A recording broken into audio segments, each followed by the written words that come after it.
99% of all internet traffic, from this video to your Pokemon Go account to your family WhatsApp group, runs on a hidden network of undersea cables. Why should you care? Because modern life is increasingly dependent on those slinky subaquatic wires. And they get attacked by sharks from time to time. How do they work? What's the future for them? Join us today as we plunge the depths and ask how the internet travels across oceans.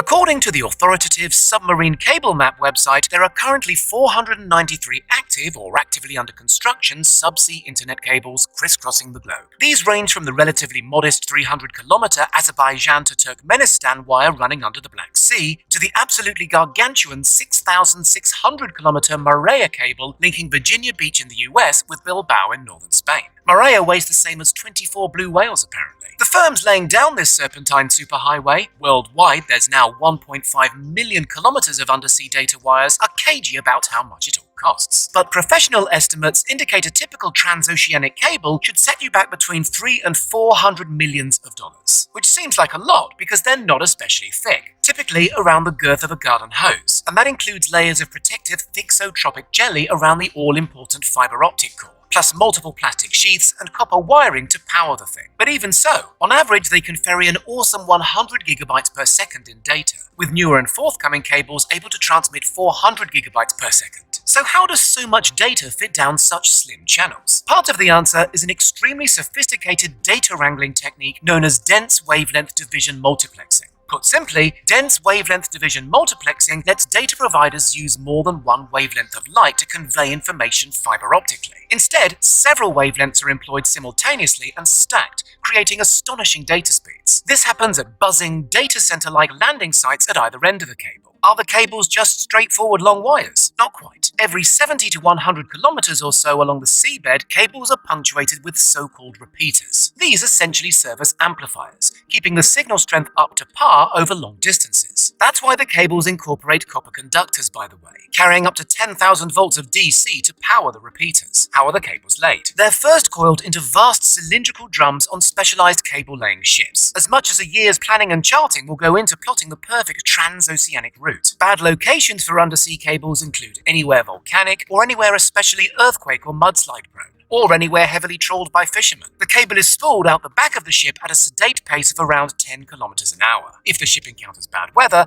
the captain can decide whether to break off the cord, tie it to a buoy, and retreat to calmer waters. When the storm passes, the ship returns to the buoy and picks up where it left off. Accidents and outages on the cables can and do occur. In 2012, Hurricane Sandy in the US knocked out several key transatlantic cables, disrupting networks for hours. In 2011, the Fukushima earthquake in Japan caused similar online carnage. The vast majority of such disruptions, however, are the result of human carelessness, typically trawler nets or wayward ships' anchors. Cables situated close to the shore are significantly more at risk from such disruption. As such, the nearer to land a cable is, the more likely it'll be carefully armor-plated. Many are even dug into the seabed in long dedicated trenches, carved out using ship-drawn plows. Awesomely, sharks have been spotted nibbling on one of Google's subsea cables. Get your teeth into this 2014 clip.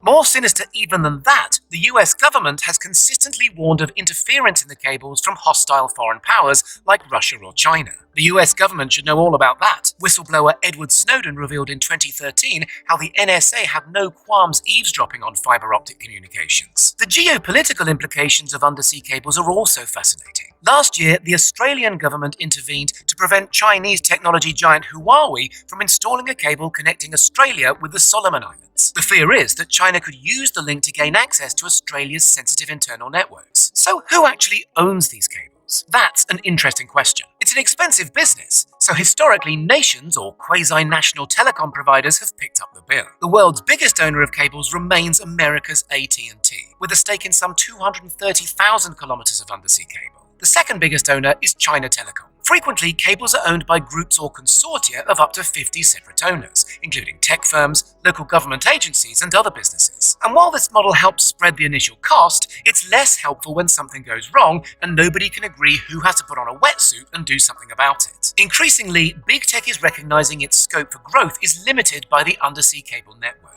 So over the past few years, the overwhelming majority of investment in undersea cable infrastructure has come from companies like Facebook, which currently owns nearly 100,000 kilometres of cables. Google owns roughly the same amount. Amazon has its own massive private network, hooking up the online giant's mighty AWS data centers through cables traversing the Atlantic, Pacific, and Indian Oceans, plus the Mediterranean, and the Red Sea, and the South China Sea. The tech giants like to frame these vast environmentally disruptive infrastructure projects as civilization-enhancing largesse on their part. But they're also shareholder companies, remember, who know perfectly well that increasing the number of human beings online is the only way they can continue to grow. Hang on a second, you're probably thinking, what about Starlink? Isn't our old mate Elon about to make the internet wireless any day now? For now, cable is by far the cheapest and most efficient means of yeeting vast packets of data over incredibly long distances fast. Even normally bullish Musk says Starlink is only aimed at people who don't presently enjoy access to high-speed fiber. But who knows how that'll pan out in a decade or two. For now, the future is very much undersea cables. Only this summer, Google and Facebook announced a joint initiative to build an undersea cable named Apricot. Apricot will link up Singapore, Japan, Guam, the Philippines, Taiwan, and Indonesia by the year 2024. The longest subaquatic cable ever, a 45,000-kilometre billion-dollar monster called To Africa that will link up 33 nations, was just bankrolled by a Facebook-led consortium. What do you think? Will mankind's ingenious submarine network one day look as obsolete as the telegraph? Let us know.